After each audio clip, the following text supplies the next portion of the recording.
Greetings to you all and welcome back to Let's Play the Langrisser. Yes, I know that turn has ended for that flyer unit.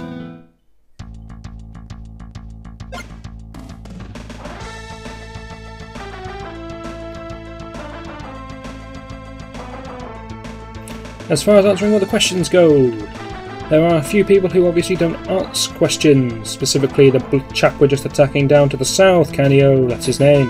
Thank you, you displayed it for me. And Uki right at the top. I believe neither of those two actually ask questions, but I think everybody else does, including Akitan over in the top left. We have to do this with some kind of order. We must defeat everyone except for Yuki if we wish to answer all the questions correctly, in order to get our prize from Yuki. If we kill Yuki too fast, then of course we won't have answered all the questions correctly, we won't get our prize. And we want that prize. It's a very, very valuable prize. It's a prize to look forward to.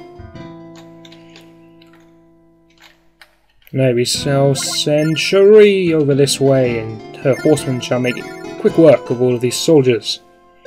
These flyers will hopefully do the same on the other side, until we realise that the horsemen are still, for some reason, being hindered in their movement, and I don't know why that reason is. Apparently, what's that, cave? Oh, okay, cave is indoors, I guess. I'll let you off for that one. That means I've now exposed Cherie. Rogar, run to her aid. This should trigger another question for us. This should be good. Yes, flail your sword wildly, Rogar. You traitorous sod. Where is Messiah's main office located? Now. That's a good question.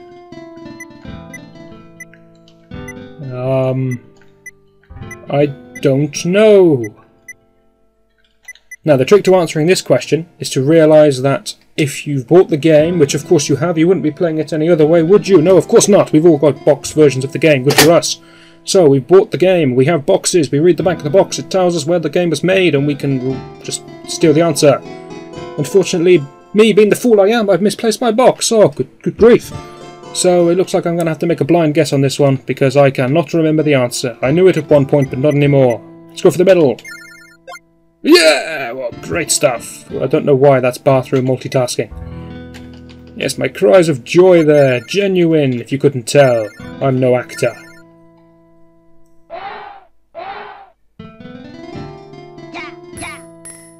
Well, that's a lucky thing. When I started recording this, I made a note to myself that the first two questions are incredibly hard. The first one is stupid. The second one is answerable if you happen to live in Japan, which I do not. And then I thought that all the others were perfectly fine and sensible and answerable. But apparently not. But luck was on my side. Which means the prize is still on the cards. Look forward to that.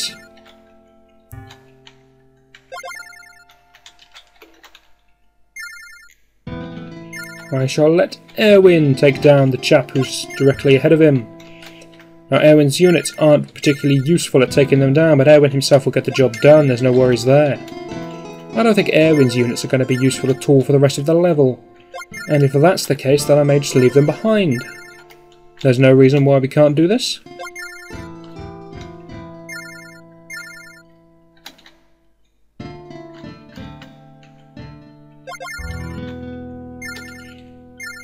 I believe I will send Liana to the left and Hain to the right. That should do perfectly fine. I am going to need Hain towards the top because I want his magic to help with the ballistas. But that's about it for Hain. So for now, he can toss in a spell. It's got a very nice AoE. Quite a fitting place to be casting the fireball, because we are apparently fighting within the depths of hell themselves. Of course, that's where Messiah programmers live and do their evil work and create anarchies that fire sexy beams. Yes, I'll keep bringing it up and trudging back those old nightmarish memories of yours.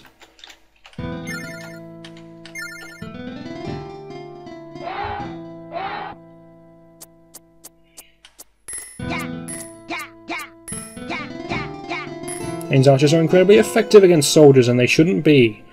The reason for this is because of Hain's natural bonuses. He gives +7 attack to his troops. That's very high. He does that because he's a mage, and they for some reason get high attack bonuses. No dreadful defence.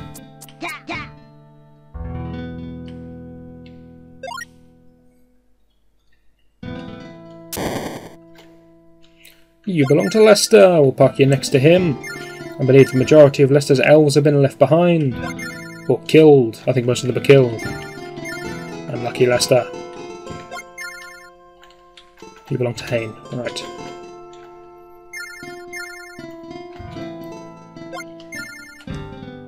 We shall send Freya into direct combat. I don't see why not. It's true that she's a healer like Liana, but if Liana had stats of 34-29, I'd be sending her into combat as well.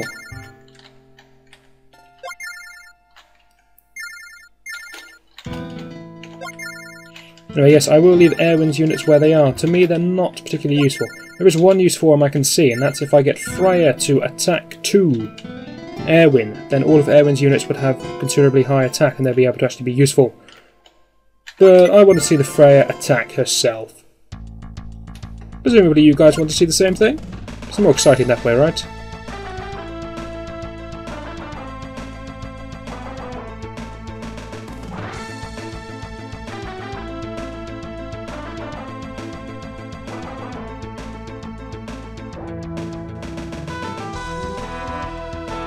Now, for some bizarre reason, this chap feels he should cast a heal spell on himself rather than just treating himself.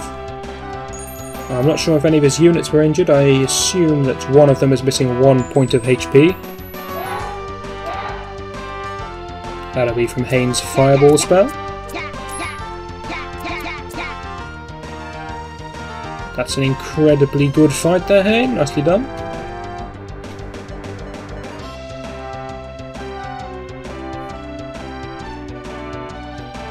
The Hawk Lords generally need archers to take them down, and I happen to have sent all of my archers to the right hand side, but that's not really going to be a problem because although archers are effective against flies, they're not the only way to take them down. Just about any unit can do it, but you'll take a couple of casualties. Roga now going to get stuck in the action, and he takes a nasty blow. Poor Roga, I sure hope you don't die.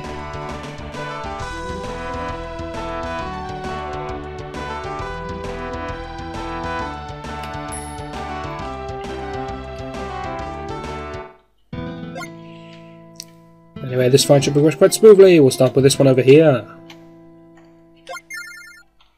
I am a little dubious about us missing the odd 1 point of damage. That could destroy all of our plans.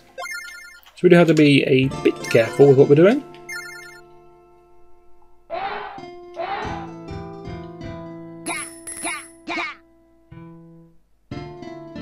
So level up for Cherie. I believe that takes her up to level 9. When she gets to level 10, obviously she's going to get a class change. There's going to be an interesting class change for Cherie. There's going to be quite a bit of differences going on. She's going to be getting off her hawk. I'm sure I've said this all before, but I'm saying it again. Just for those of you who missed it. But she will be... It's not really that interesting of a class, but it's a big change to get off your hawk. It's a change I want to make as soon as possible, really. Because I like my idea of specialism, and the longer she stays on top of that hawk, she's going against the very code for which I stand.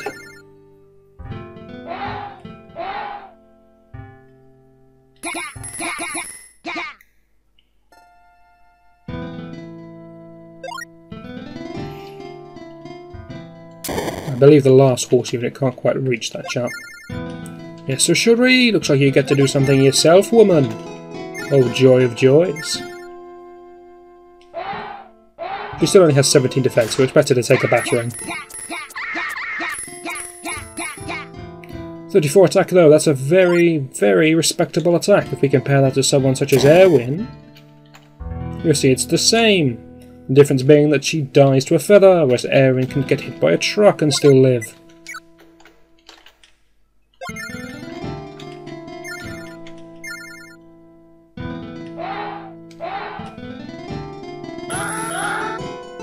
I'm a little surprised he survived that. He's only a lord, he's not a high lord by any means. You would expect him to take a bit more damage, especially when he's at a type disadvantage, but apparently not. But that's okay, we'll pick him off in the next round, no worries there. Now then, the question is, what do we do with Hayne? And the answer is we chuck it a fireball. It's the same answer every time I ask that question.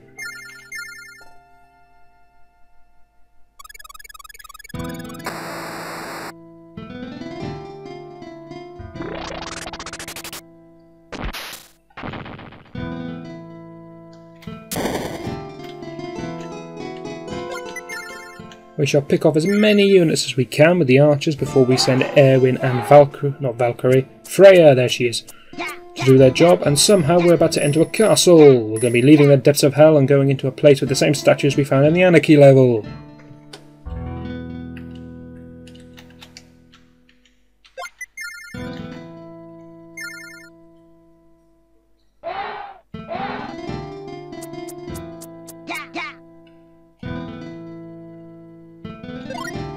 Potentially a level up for Hain coming up then if he gets one more set of kills. I'm not quite sure how he's going to manage to do it. He's going to need 8 out of 10. That's really quite difficult. And that's not Hain's archers, they're Leicester's. They're going to be useless. Look at them go. Yes, unlucky Leicester, you're still completely worthless. What happened to your other... Oh, you only get 3, don't you, Hain? Just quite lacking the control there to have 4 units under your command.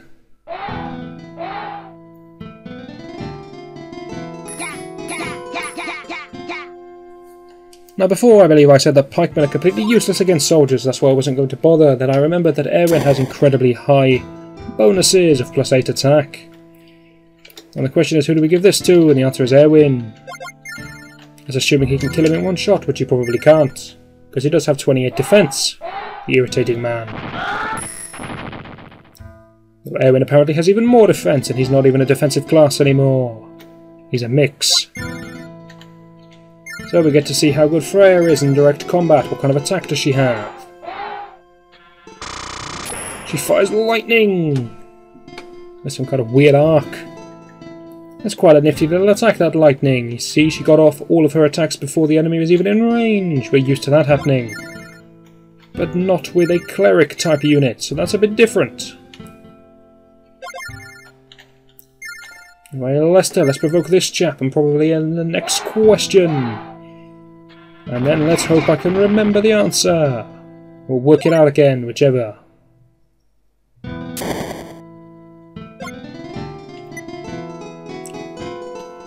Who is the bearded man in the Super Famicom game? Ooh, oh dear. Nope, not even trying it. Alright, now these 3 names should seem fairly familiar to you. This one is actually workoutable, because we fought those 3 Anarchy before. We saw them all firing off crotch heels, and we saw one of them firing off a sexy beam. Can you remember which one had the beard? No, you can't, it was Varan. There we go. If anyone genuinely remembered that, then good work to you. But in all honesty, I went with Varan because he was the one that was level 10, so I assumed he was the head bodybuilder, and the head bodybuilder's got to have a beard, of course he does. That was my logic, and it didn't let me down. Keith, why are you so fragile?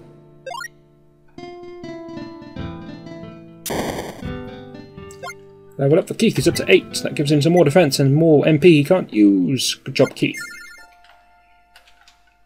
Our highest priority is to get Keith surrounded, or he's going to die to this chap and maybe these chaps.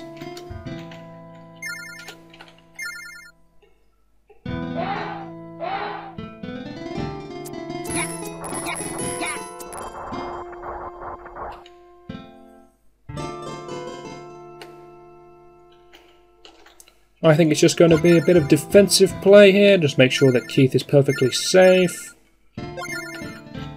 Have a quick saunter around the map. Find that this chap needs to be moved up and sat next to Leicester. There's no point attacking, you're not going to do any damage. And Liana also needs to move forward, there's no point doing anything else with her. She could toss in some heals feasibly, but I'd rather keep her near the fight so when the proper fight breaks out she's ready to heal. She'll be nicely in range. And then that's just about going to do it. It's going to be the end of another video. Hopefully you'll join me for the next one, and I shall see you then.